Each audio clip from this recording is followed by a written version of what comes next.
সাবধান হবেন, সাবধান হয়ে যাবেন। এইগুলার থেকে আল্লাহ আমাদেরকে হেফাজত করুক। সর্বশেষ বসেন বসেন,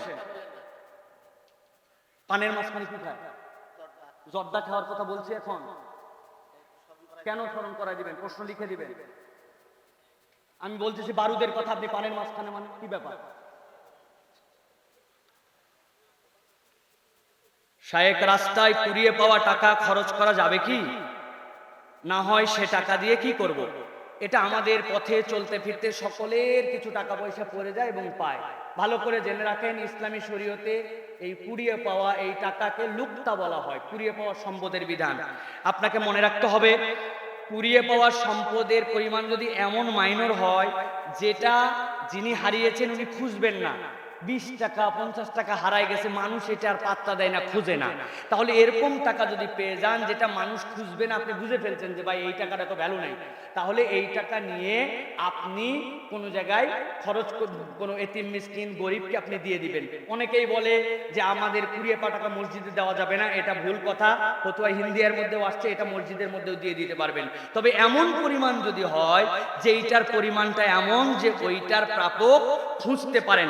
এ বিষয়ে যায়েদ ইবনে খালিদ রাদিয়াল্লাহু তাআলা আনহু থেকে হাদিস আসছে, তিনি বলছেন, ইয়া রাসূলুল্লাহ, কেউ যদি কিছু কুড়িয়ে পায় কি করবে? নবীজি বললেন, পরিমাণ যদি এমন হয় মালিক খুঁজবে, তাহলে তুমি এইটার ঘোষণা দিতে থাকবে।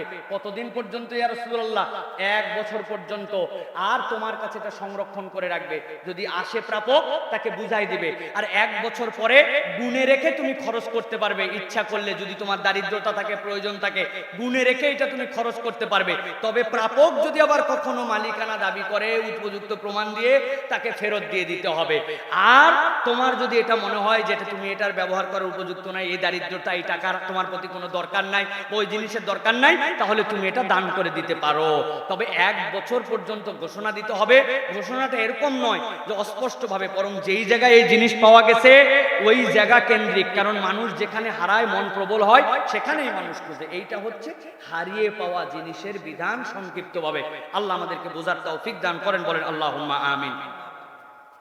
মাহফিলকে কেন্দ্র করে যে দোকান অথবা মেলা হয়, সেটা ইসলাম কিভাবে দেখে? প্রিয় ভাইয়েরা, আমাদের দেশে মাহফিল একটা সংস্কৃতি, মাহফিল একটা ইসলামী আয়োজন। এটা আমাদের জন্য একটা উৎসবের মতো। এখানে দ্বীনি কার্যক্রম হয়, এর আগ পর্যন্ত এখানে বিভিন্ন ধরনের দোকানপাট আসে, জিলাপি নিয়ে আসে, বিভিন্ন ধরনের মানুষজনের জন্য তসবি, আতর, বই পুস্তক, খাবার দোকান, এগুলো আসে। এইগুলা মুআমালা, এইগুলো আমাদের জন্য নাজায়েজ নয়। কিন্তু এটা নাজায়েজ কখন হবে? এই দোকানে যদি কোনো হারাম বিক্রি হয়, মাহফিলের দোকানে যদি বিড়ি বিক্রি হয়, এটা তো আপনার জন্য হারাম একটা কার্যক্রম। এমন ভাবে দোকান হয়েছে, ছেলে মেয়ে সব ওই জায়গায় গেছে, হালাল কাজ করতেছে, হারাম হলো, এটা তাহলে অবৈধ হবে। নচেত এই দোকান যদি হয়, এইটাকে আপনি মেলা নাম দিয়ে অথবা এটাকে একদম আপনি বাতিল করে দিবেন, বিষয়টি এরকম নয়। তবে দোকানদার ভাইদের জন্য বলবো, ভাই, আল্লাহ তো আপনার জন্য রিজিক দিয়েছেনই, অন্তত পক্ষে আলোচকরা যখন আলোচনা শুরু করে দেন এশার পরে, আপনি আপনার দোকানটা বন্ধ করে ফেলেন, এটা আপনার জন্য বারাকা হবে। কেননা মাহফিলের উদ্দেশ্য করে দোকান আসছে, দোকানের উদ্দেশ্যে মাহফিল হচ্ছে না। আপনি মূল উদ্দেশ্য যদি ব্যাঘাত ঘটান, তাহলে আল্লাহর কাছে আপনাকে দায়বদ্ধ থাকতে হবে। অতএব দুই পক্ষকেই সতর্ক হতে হবে। আল্লাহ আমাদেরকে বোঝার তৌফিক দান করেন।